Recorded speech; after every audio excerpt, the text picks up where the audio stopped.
Another day, another eventful week. Let's get into it. The annual Lagos Flood Festival is back. From August 7th to 21st, flooding is expected in 198 local government areas across 31 states. Lagos already got a sneak preview. Monday's rain in Ikorodu was proof. Meanwhile, Netanyahu is now calling on the Red Cross to help feed Israeli hostages in Gaza after videos show them looking malnourished. Aww, sweet move, right? Except this is the same guy whose government's been choking Gaza for months.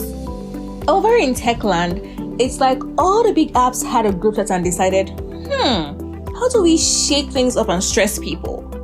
First, Instagram. Without warning, they quietly locked the live button. If you don't have at least 1,000 followers, you are out. No IG live for you. Then, in the same breath, they went full copy-paste mode, rolling out new features. Repost your favorite reels and post straight to your followers' feeds. Share your location with select friends on the map, and even see what your friends are liking, posting, or commenting on via Friends tab in Reels. And not to be outdone, Elon Musk's AI dropped Grok Imagine, an AI that generates insanely realistic images and short videos from prompts. Sounds normal until you hit spicy mode. Let's just say the internet's about to get even more uncensored.